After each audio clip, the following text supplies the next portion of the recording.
Can you scroll down a little?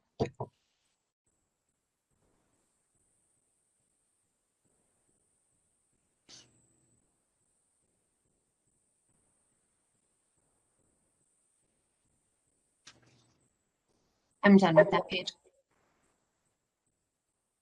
I believe this is the last page. Okay.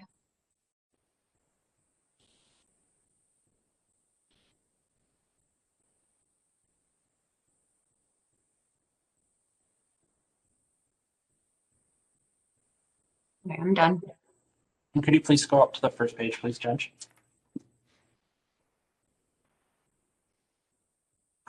So Ashley, do you recognize this document? Yes. What is it? Job description. For what position? Lead resident assistant. Was this position description applicable between November 2018 and January 2019? Yes. Does this document accurately reflect the duties expected of a lead resident assistant? Yeah. Does this document say anywhere that lead resident assistants only have supervisory responsibilities? No. Did Artisan allow white or Caucasian team leads to only supervise while working? No. Did Artisan allow non-pregnant team leads to only supervise while working? No. Did Artisan allow any team lead, regardless of any characteristic, to only supervise while working? No. Does this document say that lead resident assistants are required to perform personal care services to residents? Yes. And could you let us know where that is? And if you have to scroll down a little bit or get to the second page, please let us know. Looks like bullet 8. Okay, so that bullet says actively participate in providing programmatic and personal care services to residents through modeling for staff skills training and leading activities. So how would you define personal care services within the context of paragraph 8? Answering call lights, assisting them to the bathroom, transferring, dressing them, feeding them.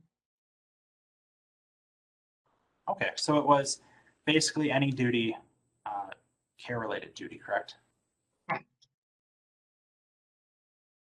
Were all lead resident assistants required to perform personal care services? Yes. And this is true for white and Caucasian leads? Yes. And the same for non-pregnant leads?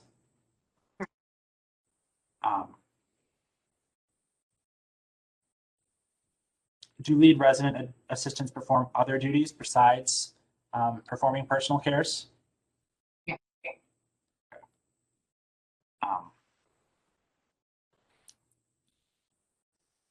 Does the lead resident assistant job description list passing medications as a job duty?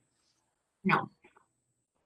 Okay, so that's not a required element of being a lead resident assistant, correct? Correct. During your employment at the De Pere facility, was there ever any standalone medication passing or med tech position that only passed medication during their shift?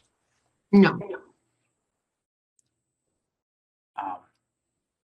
So from earlier testimony, we know that individuals need to have a certificate from the state to pass medication. Did Artisan require anything in addition to that to pass medication at that facility? Yes, you had to have medication training after your initial training. You would do like a day with the med passer that's already been there, and then they would shadow you after you shadowed them, and then you would have to be checked off and shadowed by the nurse or the director. Okay. And do employees need to come in for a separate shift to do the med passing training? Yeah, And they can't do it on their normally scheduled shifts, is that correct? correct. And as are employees paid to do this training on another shift? Yes. Were there certain people who were not eligible to pass medications? Yes, if they had certain things on their criminal background. Okay. So during your employment, was everyone who was eligible to pass medications and who wanted to train trained to pass medications, were they given the opportunity to do so? Yes.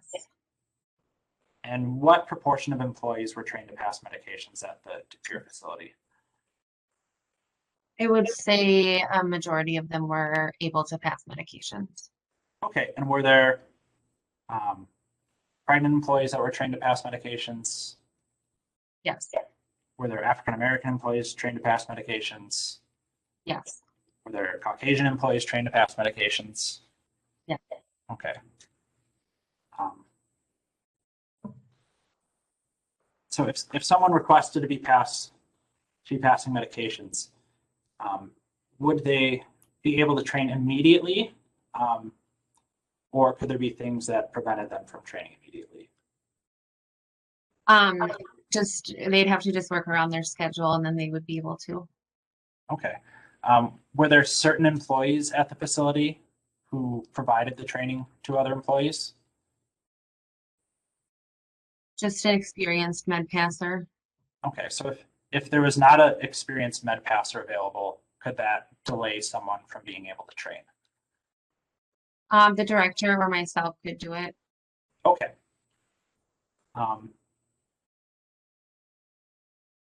So if an employee is trained to pass medications, will they always do it on their shift? No. Okay.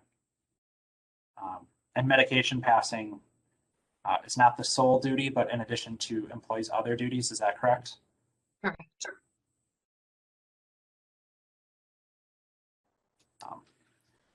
Were you involved in Ms. Bates' hire? Yes. How are you involved? I sat in on her interview. Okay. Do you remember what you went over in that interview? Job skills, job history. We usually give scenarios on things that could happen in a typical day and then what she's looking for out of her job. Okay. And did you know that Ms. Bates was African American when she was hired? Yes. Did you ultimately feel that Ms. Bates was a good fit for the job? Yes. Did you make the ultimate decision to hire her? No. Did you have the authority to make that decision? No. Who did make that decision? Kara St. Jean. Okay. Were you aware that Ms. Bates was pregnant when she was hired? No. Did Ms. Bates ever tell you that she was pregnant while she was employed by Artisan? No. If an employee at the facility had medical restrictions, would you have known about them? Yes. Did you ever become aware of any restrictions that Ms. Bates had because she was pregnant? No.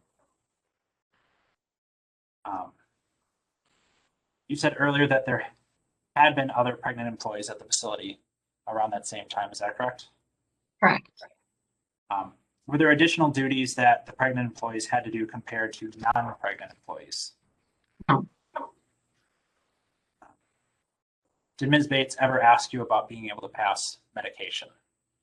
Yes. What did you tell her when she asked? She had to be scheduled on a day that she was off for a different shift to train on the medication. And did you describe what the training would be to her? Yes. And that's what you described a few minutes ago? Correct. Okay. Did you tell her that she'd be paid for the training? Yes.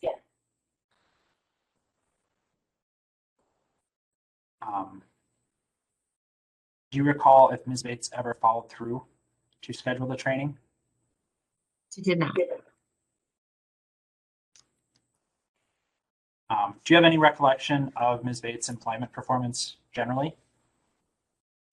I got a lot of calls from coworkers complaining that she was argumentative, not willing to help them, and that she was napping or resting very often.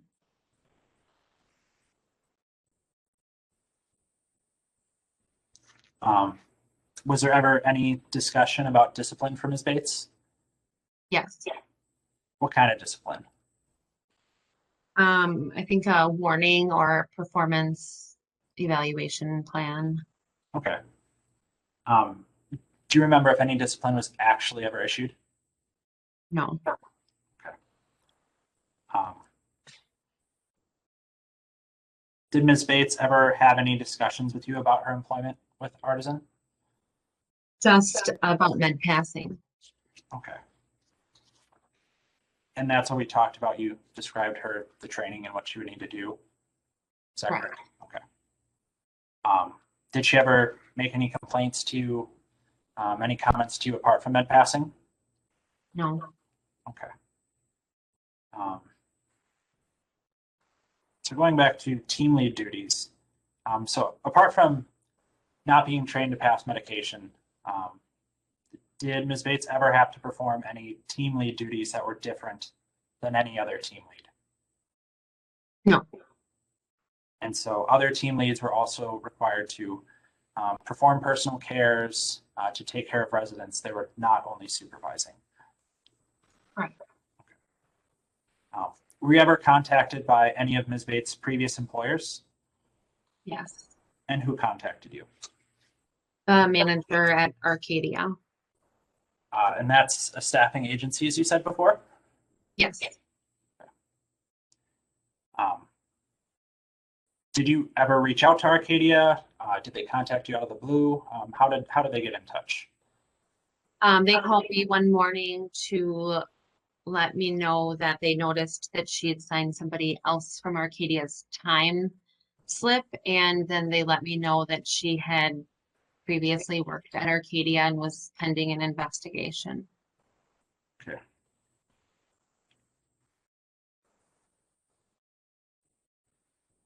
Do you remember when you got that call?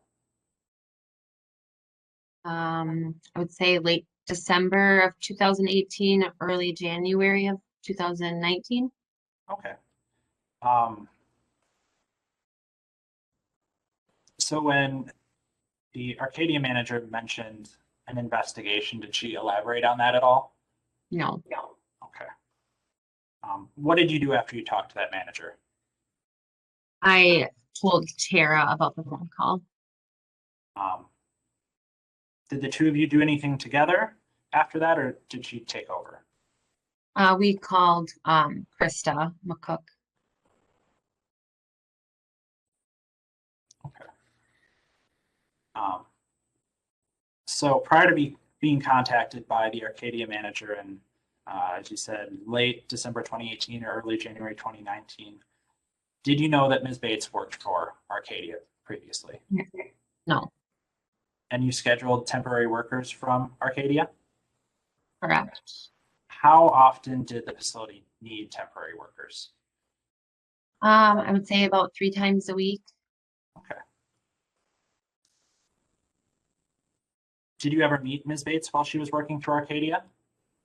No. Do you ever recall anyone bringing up her name before she worked for Artisan? No. Uh,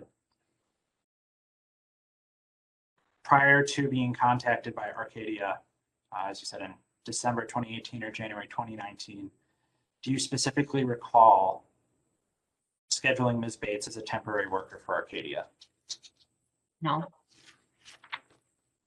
This is because, as you testified to earlier, Arcadia only sent workers first names, right? Correct.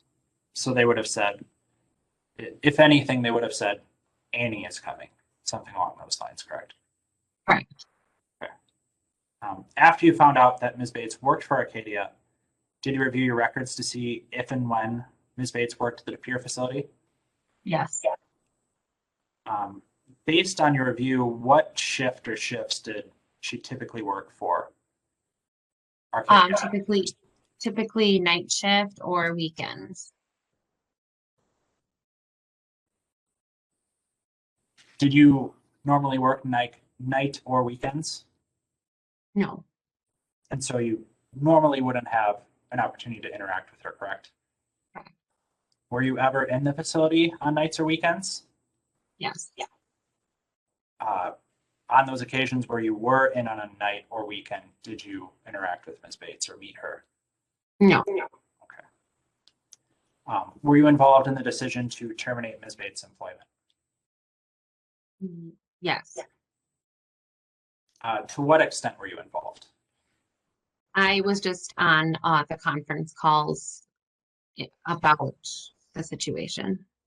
And who were you on those conference calls with? And Krista? Okay. Did you make the ultimate decision to terminate Ms. Bates' employment? No. Were you involved in conversations or other termination decisions during your employment at the De Pere facility? Yes. Were you involved in the termination of any white employees? Did you Sorry, answer? can you I repeat didn't your hear answer? you. Yes. Yes. Were you involved in the termination of any non-pregnant employees? Yes. Were you involved in the termination decisions of any male employees? Yes.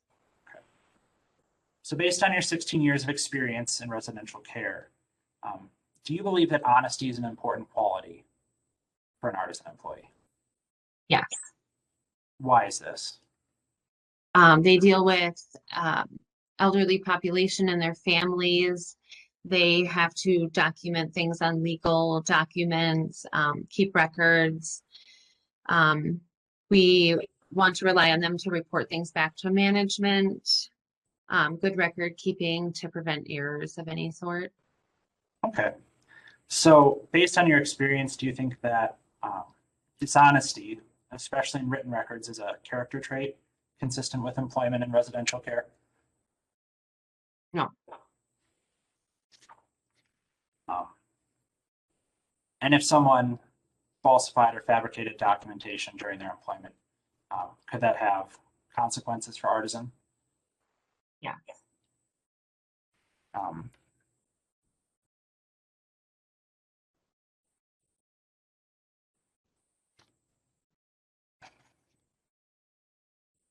Judge, I'll rest with my questions for now. Ms. Bates, do you have any questions for the witness?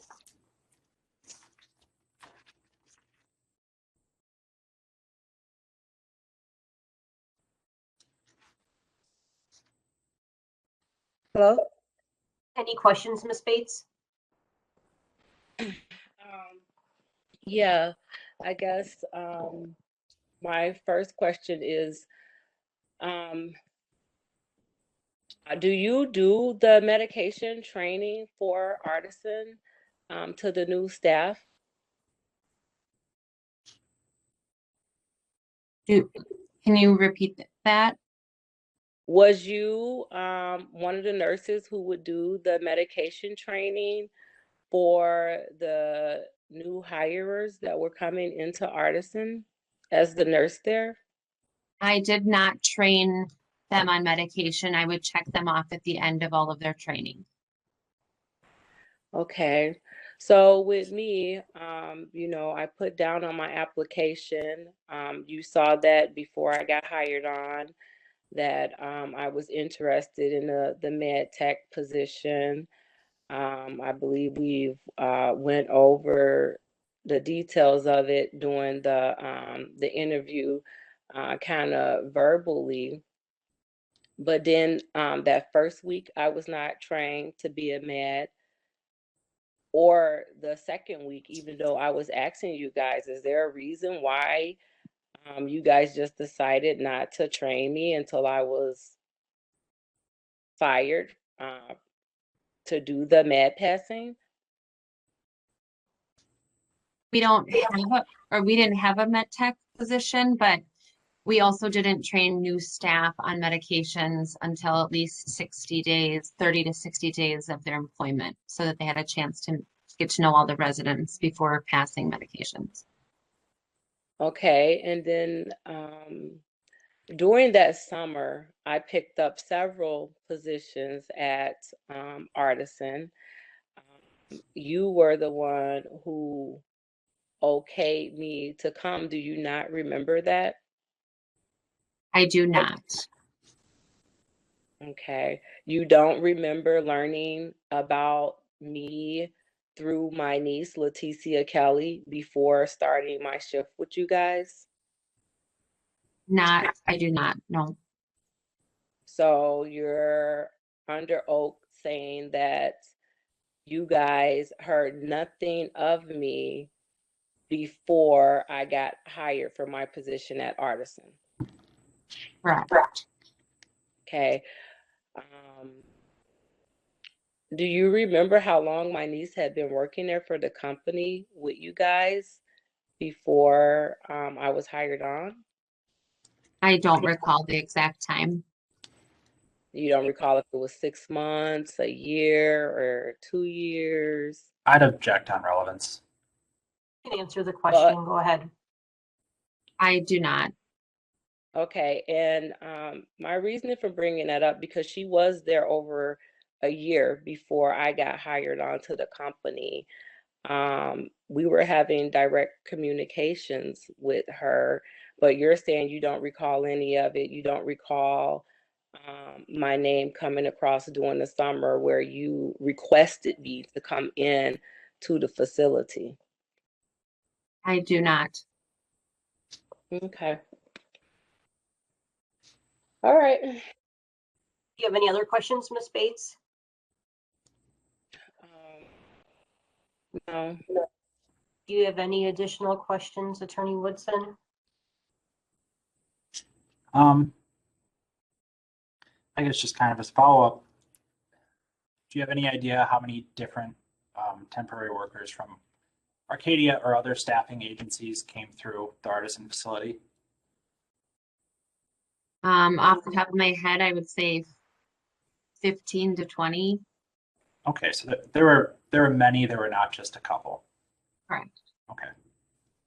That's all, Judge. Any other questions for her, Ms. Bates? No. All right, then I think you are free to leave. Thank you for your testimony. Thank you, Ashley. Thanks.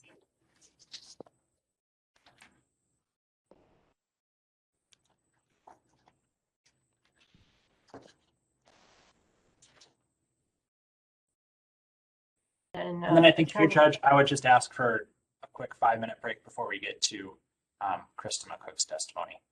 Sure, so I'm showing about 20 minutes to 3. Come back maybe about 10 to or so, quarter to. What do you think? Yeah, if we do 2:50, that's fine. I can keep it exactly to 5 minutes if we want to do 2:47.